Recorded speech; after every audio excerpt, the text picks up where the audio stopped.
Vamos orar ao Senhor, vamos elevar os nossos corações a Deus. Querido Deus, obrigado, Senhor, por esse tempo que nós podemos estar aqui, no dia do Senhor, adorando o Teu nome, bendizendo o Teu nome.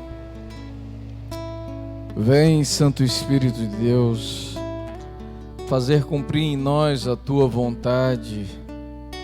Manifesta a Tua vontade, ó Senhor. Em nome de Jesus eu te peço, apesar de mim, criatura humana e falha, que venhas nessa hora, Senhor, para que o Teu nome seja exaltado, fazer bem-aventuradas as palavras da minha boca e o meditar do meu coração diante da Tua face. Ó Senhor, rocha minha e Redentor meu. Amém. Evangelho segundo São Mateus, capítulo 5, dos versos 1 ao 5. E nós temos a seguinte escritura: vendo Jesus as multidões, subiu ao monte e, como se assentasse, aproximou-se os seus discípulos e ele passou a ensiná-los, dizendo: bem-aventurados os humildes de espírito, porque deles é o reino dos céus. Bem-aventurados os que choram, porque serão consolados. Bem-aventurados os mansos, porque herdarão a terra. Evangelhos do Senhor, louvado sejas, ó Cristo. Queridos, nós estamos dando uma sequência a uma série de sermões, esse é o segundo, sobre as bem-aventuranças. E a semana passada nós falamos acerca do ser bem-aventurado, e nós já compreendemos que ser bem-aventurado é muito mais do que um estado emocional de felicidade.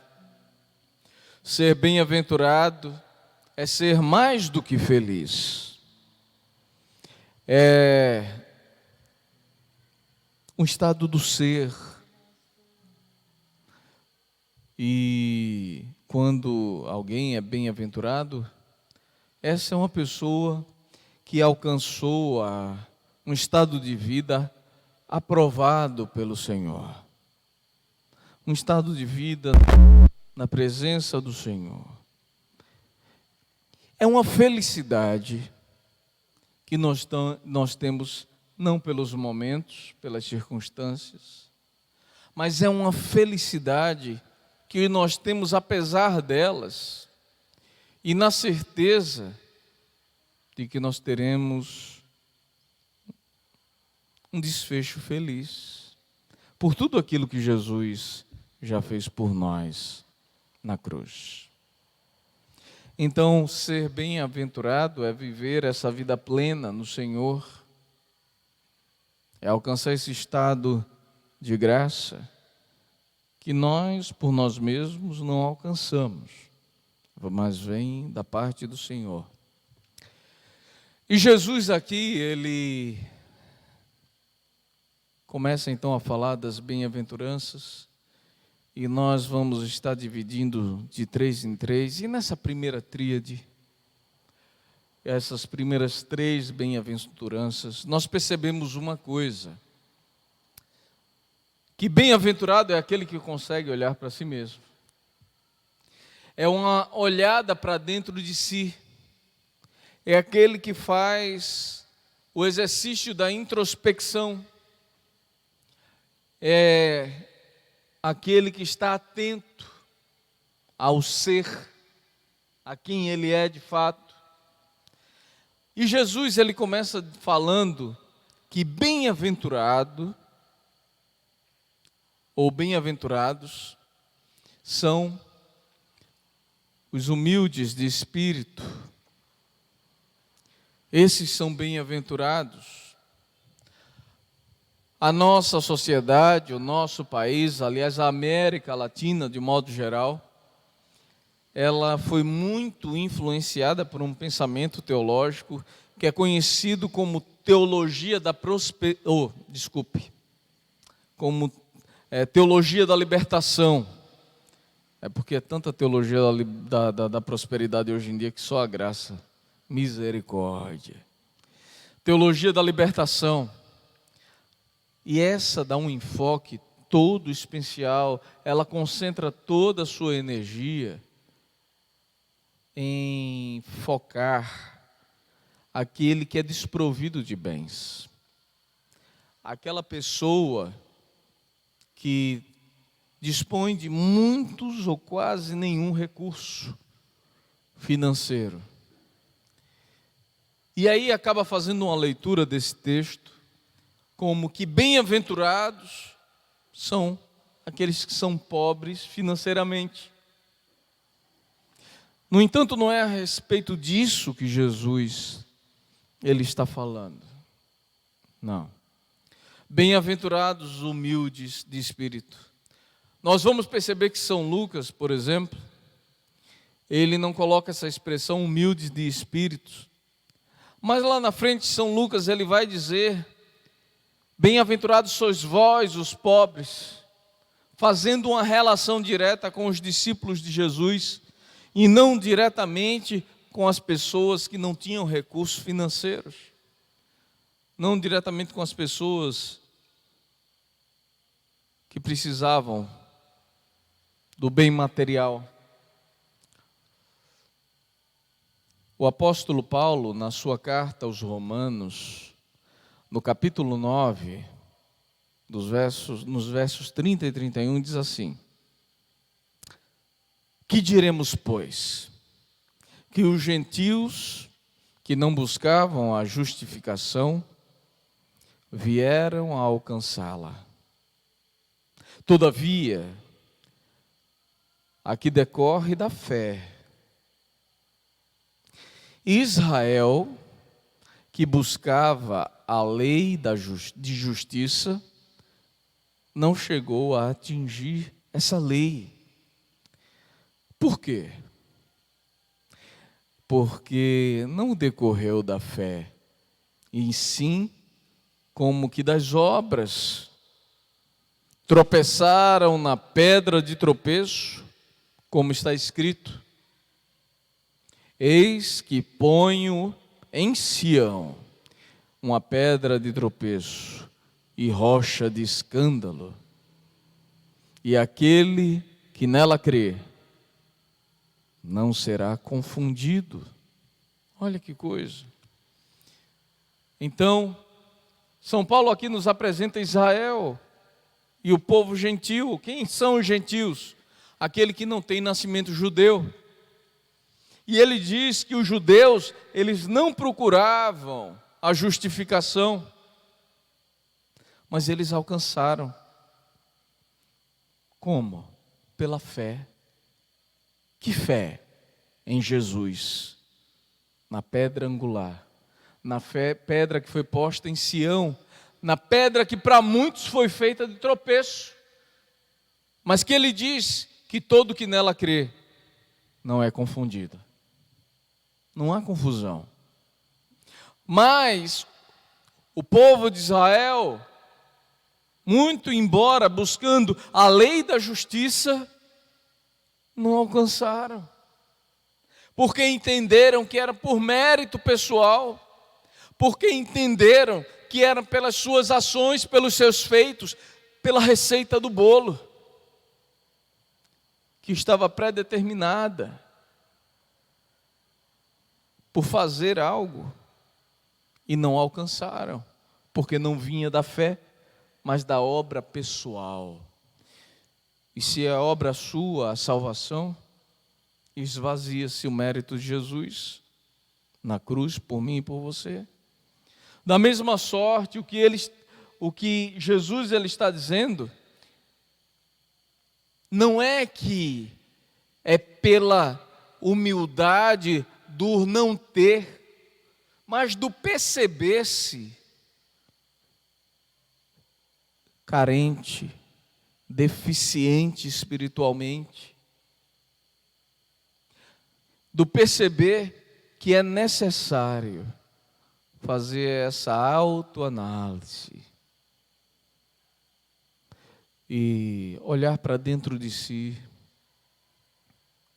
e perceber que há uma carência de Deus, uma carência espiritual. Eu e você somos carentes desse Deus. É isso que é preciso ser percebido. É muito verdade dizer que geralmente as pessoas que são mais humildes financeiramente conseguem fazer de modo geral mais facilmente esse exercício do ser dependente quando tem um encontro com Jesus.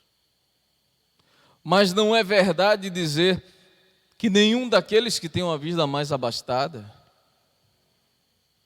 que eles de igual modo não fazem. Não, Jesus, logo após o seu diálogo com o jovem rico, ele diz: é mais fácil o camelo passar pelo buraco da agulha do que o rico entrar no reino dos céus. Ele não disse é impossível o rico entrar no reino dos céus. Não. De fato, nós vemos e conhecemos muitas pessoas que são instrumentos de Deus, que usam os seus recursos para abençoar vidas, como veículo da graça de Deus no meio da sua igreja. E também nós percebemos que existem muitas pessoas paupérrimas, vivendo em condições, olha, que só a graça e a misericórdia de Deus, mas que estão tão cheias de si, tão soberbas, tão autossuficiente. E quando eu digo cheias de si, é cheias de si mesmo, cheias de si e vazias de Deus. Mas nós vemos que existem pessoas, não são muitos, se nós fizermos uma porcentagem, que apesar dos recursos vários, não são possuídos pelo que dizem ter, mas são senhores do que têm e usam para o reino de Deus, abençoando tantas vidas. Então, queridos, é preciso que fique claro que ser humilde de espírito não é ser desprovido de recursos, mas é ter um coração realmente rendido a esse Deus, dependente de Deus, somente de Deus, em vez de confiar na sua própria bondade. Sabe por que tem gente que se acha boa? Não é? Eu não mato, eu não roubo, eu não minto, e por aí vai. E a gente acaba se nivelando por baixo, fazendo da obrigação a exceção de excelência. Olha, para uma pessoa de bem não matar, não roubar, não mentir, fazer as coisas certas, é o mínimo que se pode esperar. Mas nós vivemos num tempo tal em que quando alguém faz aquilo que tem que se fazer, é tido como exceção e a mais elevada das criaturas por cumprir a obrigação. No entanto, Jesus diz assim: servo inútil é aquele que faz o que tem que fazer. não faz mais do que a obrigação. Então você avalie como degradada está a nossa sociedade, né? É isso, ser humilde de espírito. Não tem a ver com recursos, mas com o ser, não com o ter. É ser dependente de Deus, carecer cada vez mais de Deus, depender cada vez mais de Deus. É saber que a sua provisão vem de Deus. Isso é ser humilde de espírito. É buscar em Deus a sua dependência. Note que é uma olhada para dentro. Nós estamos falando sobre isso. Se eu fosse falar, intitular de alguma maneira esse sermão, eu diria assim, falando desses 3 pontos, que bem-aventurado é aquele que olha para dentro. Olha para si mesmo, para dentro da sua vida. Veja o que Jesus diz então, como segunda bem-aventurança. Jesus diz: bem-aventurados os que choram, porque eles serão consolados. Gente, e muitas vezes nós pensamos Jesus falando disso, e falando das pessoas que choram por inúmeros motivos. E é interessante que quando nós pensamos nas nossas dores, nas nossas angústias, em vários outros sentimentos, em tantas coisas que não tem necessariamente uma relação direta com Deus. Jesus está falando de bem-aventurança, não de socorro de Deus. É lógico que diante das nossas lutas, que muitas vezes nos fazem chorar, o Senhor, Ele vem em nosso socorro. Ele age na nossa direção, Ele vem até nós. Sim, mas não se trata disso. Não é isso. Lembre-se, estamos olhando para dentro de nós mesmos. Quando Jesus, Ele fala acerca dos que choram, aqui o entendimento é que bem-aventurados os que choram, porque eles conseguem enxergar talvez algo que muita gente não consegue. Porque chorar por chorar, muita gente chora.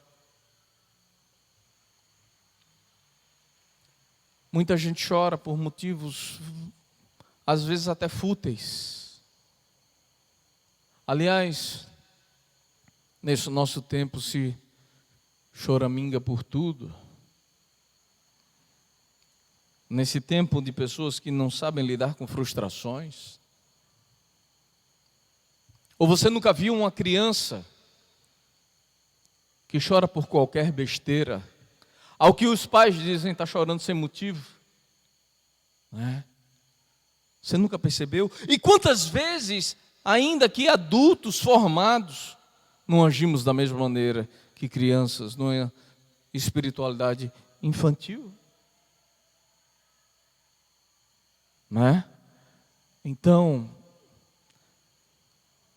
os que choram aqui, que Jesus nos apresenta, são aqueles que choram por causa do pecado, mas principalmente por causa dos seus próprios pecados. Eles não estão necessariamente contabilizando o pecado do outro, mas eles estão olhando para si, para a sua constituição, para a sua natureza humana, falha, pecadora. E por serem pessoas que foram alcançadas por esse amor constrangedor de Jesus, percebem que, vez por outra, tropeçam, caem. E o que é o pecado se não errar o alvo? Meu amado, você que está aí em casa e diz, eu sou de Jesus, eu entreguei a minha vida a Jesus. Desafio que não tenha errado o alvo na caminhada. E que vez por outra não caia. Você pode fingir qualquer coisa para qualquer outra pessoa. Eu lembro quando eu era menino, tinha uma musiquinha, a gente cantava e dizia que, assim, tropeça aqui, cai acolá, mas depressa levanta e começa a cantar. Assim a vida de um cristão. O cristão cai também, mas um cristão não cai feito alguém que não conhece Jesus. Ele cai no caminho, e é no caminho que ele levanta e continua a sua caminhada com Jesus. Mas essa debilidade, esse traço da imperfeição que todo ser humano carrega, nos traz essa consciência de incompetência, de estar o tempo todo vivendo essa vida plena, de prestar uma perfeita adoração a Deus. E essa consciência do pecado nos faz chorar. As lágrimas vêm. Tem misericórdia, Senhor. É aquela consciência que teve aquele publicano que na parábola do fariseu e publicano, ele batia no peito e dizia, Senhor, tem misericórdia de mim, pecador que sou. Aquele fariseu, ele roubou a glória que não lhe pertencia, mas que pertencia a Deus. Ele se exaltou, ele se enalteceu. Mas o publicano, alguém malquisto, olha que figura Jesus usa. Esse homem, ele clama ao Senhor reconhecendo-se pecador. E Jesus diz que esse voltou para sua casa justificado. Então, queridos, Jesus não está falando de quem chora por motivos pessoais e egoístas, mas pela falta de capacidade de permanecer o tempo todo numa constância. Por essa consciência de ver-se pecador e falho. E por compreender que, de modo geral, o mundo não presta a adoração devida a Deus. E esse chora. Bem-aventurados os que choram. Bem-aventurados os que choram, porque o seu pranto, ele é intercessório. Bem-aventurados os que choram, porque no dia eterno todos serão consolados. Porque não haverá mais falha, porque atingiremos a estatura perfeita do Filho de Deus, a perfeita varonidade. E adoraremos a Deus como Ele é digno de ser adorado. De maneira plena, de maneira perfeita, nós o adoraremos. Sem o vestígio do pecado, nós o adoraremos. Nós engrandeceremos o nome do Senhor. Não choramingaremos. Nós choramos por isso. Nós choramos por sermos bem-aventurados. Porque apesar da debilidade, essa consciência de sermos mais do que felizes, ela nos atinge. E sabemos que muito embora hoje choramos, lá na frente sorriremos e glorificaremos o nome do Senhor na felicidade eterna.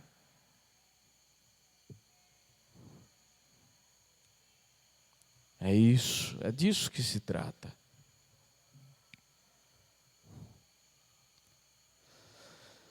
Em terceiro lugar, Jesus, ele diz: bem-aventurados os mansos, porque herdarão a terra. E isso é uma outra bem-aventurança. Olha aqui, meu Deus do céu, que tem entrado tanto nesse discurso ainda de TL, e que, sobretudo no meio reformado, tem ensinado tanto pessoas coisas estranhas. Que ser manso é você aguentar tudo de todo mundo o tempo todo, por qualquer motivo que seja. Que você ser manso é você ter uma atitude subserviente a todos, seja lá quem for. Que você ser manso, em outras palavras, no dito popular, é você ser besta, deixar que pintem e bordem com você. Não, não é nada disso. Aqui, quando o Senhor ele fala sobre ser manso, o entendimento é totalmente outro. Essa bem-aventurança, nós podemos entender que Jesus está fazendo uma referência, usando como uma base, o Salmo 37, no seu verso 11, que diz assim: mas os mansos herdarão a terra e se deleitarão na abundância de paz. Jesus parece usar o Salmo como base dessa bem-aventurança. Mas o Salmo é a palavra de Deus e Jesus é a palavra de Deus encarnada.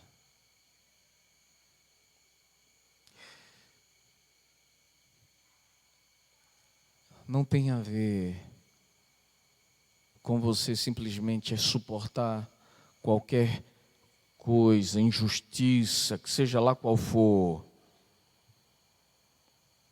Com você se dobrar a qualquer assim falácia, qualquer injustiça, qualquer maledicência.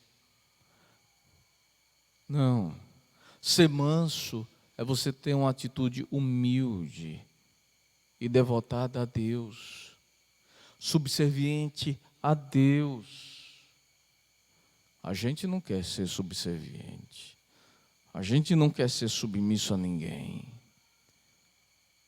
Ô geração essa que nós vivemos, pessoas tão cheias de si mesmo, pessoas que não se derramam na presença de Deus. Isso tem a ver com obediência. Nós nos submetemos a Deus em obediência, mansamente, humildemente, nos rendemos a Ele. E nisso está o cumprimento da promessa de Deus a Abraão. Os mansos herdarão a terra. Aqueles que se dobram diante de Deus, que obedecem mansamente à vontade de Deus, eles herdarão a terra. Essa palavra herdar a terra diz respeito ao cumprimento daquilo que Deus prometeu. Ou seja, é viver vida em abundância, é viver a plenitude da paz que Deus nos garante. Aquele que é obediente vive essa realidade. Queridos, nós podemos ser humilhados, massacrados por causa do nome de Jesus, do Evangelho. Alguém, por algum motivo, por ser mais forte, pode, de repente, nos colocar algemas, amarras, pela nossa fé. Alguém pode nos levar prisioneiro de alguma maneira, pelo que cremos, isso tudo é humilhante. Alguém pode exigir que nós venhamos a negar a nossa fé em Jesus, por isso até daremos a nossa vida, morreremos, mas não negaremos a fé em Cristo Jesus. É disso, é esse tipo de humilhação que de repente a palavra ela nos ensina, pela causa do Evangelho, pela causa de Cristo. Mas não quer dizer que diante da injustiça eu vou calar minha boca. Não quer dizer que diante dos maus feitos eu vou me anular.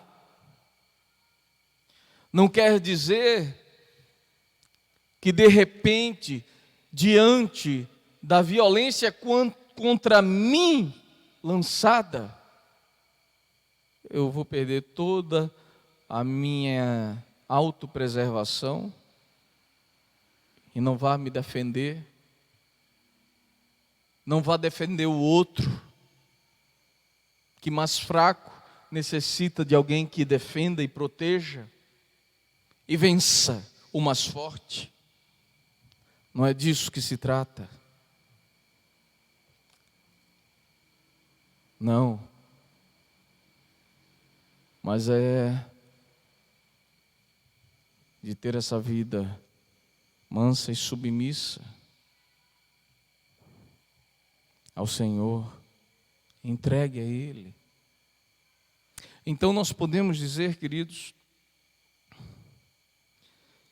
que essas três bem-aventuranças são bem-aventuranças que nos convidam a olhar para dentro de nós mesmos. Quem nós somos. Nós vamos perceber que as próximas, elas olham para o outro. É uma atenção nossa ao outro. Mas como o próprio Jesus disse, a gente precisa primeiro ser tratado. Não é?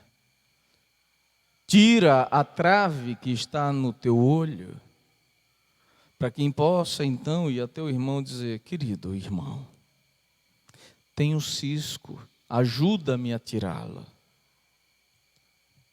É preciso que nós compreendamos isso. Nós estamos aí em casa esses dias e apesar de não estarmos de todos sozinhos, podemos separar um tempo quieto. Eu acho que você já percebeu que durante esse tempo de isolamento, em que se exige que estejamos nos nossos lares, parece que algumas coisas vêm vindo à tona nas nossas vidas. Nós sabemos, havido um aumento de violências domésticas. Eu li um levantamento essa semana de que pessoas angustiadas têm procurado o alívio da sua angústia através da bebida e têm exagerado ao ponto de que tem aumentado a busca por grupos como os Alcoólicos Anônimos, porque as pessoas, em muitos momentos, têm buscado solução para o seu problema em tantas coisas que não são Deus. Sabe o que é que acontece? A gente tem percebido que esse tempo de isolamento, de ter que estar mais em casa, tem trazido à tona tantas coisas que a gente acabou escondendo, varrido para baixo do tapete. É como se na casa da nossa vida, das nossas relações, a gente tenha passado só pela correria dos dias, uma vassoura e varreu o entulho de sujeiras para debaixo do tapete e deixou ali. Mas esse tempo começou a mostrar a sujeira. Bem-aventurado aquele que olha para dentro, aquele que dá uma boa olhada para dentro, que não foge dessa responsabilidade, desse compromisso. Quantas coisas no seu lar, quantas situações, quantos desafios, quantos pontos-chave, nefrálgicos, críticos, você simplesmente não varreu para debaixo do tapete. E nada disso morreu. Estava lá. Mas de repente está aí você dentro de casa, vivendo essa situação, e você percebe aquele tapete de repente chacoalhar, porque tem um monte de coisa ali, que na verdade você escondeu. Tem muito lixo entulhado. Eu entendo que bem-aventurado aquele que olha para dentro. Dentro dessa casa que Deus nos deu e que foi feita para ser o templo do Espírito Santo. Bem-aventurado é aquele que joga o lixo para fora, para dar o espaço devido ao Espírito Santo. Olha, deixa Jesus falar nessa hora ao teu coração. Levanta esse tapete. Tira o lixo que está embaixo, aí faz uma faxina na tua vida. Tira todo o entulho e joga fora. Confessa a Deus. Joga o lixo para fora. Bate esse tapete, desse tapete a poeira. Permita-se limpar. Desafie-se a olhar para dentro de si mesmo.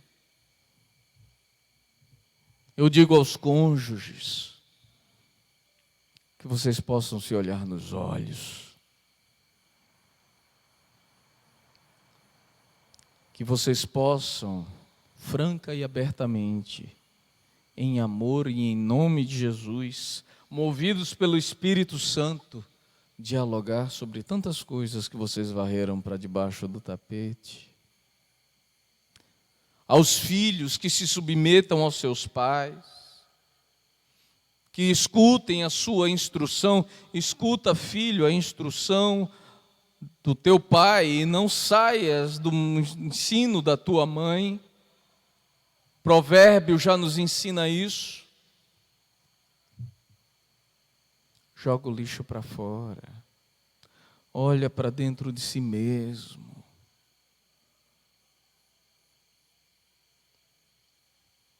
É isso que nós estamos aprendendo com essas bem-aventuranças.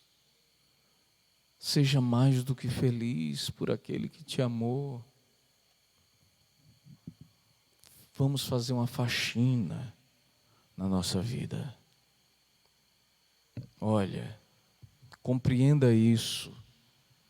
Fuga, escapismos, relativização, transferência de culpas, não vão resolver nada na sua vida. Examine o porão da sua própria vida. Jogue fora o lixo. Tudo que está estragado e que não presta mais. E diga ao Senhor: vem. Vem, Senhor, vem Espírito do Deus vivo, trabalhar em mim. Me dá uma nova consciência, uma vida nova. Aproveite esse tempo que você tem que estar em casa. Coloque-se diante de Deus. Clame ao Espírito Santo no nome de Jesus, que possa estar convencendo a você do pecado, do juízo e do erro, e possa trazer você a sua vida ao acerto. Busque o Senhor. Busque o Senhor em primeiro lugar. Busque o reino de Deus e a sua justiça. Tudo o Senhor providenciará. Todas as coisas. Tudo que você precisa. Mas tome essa consciência.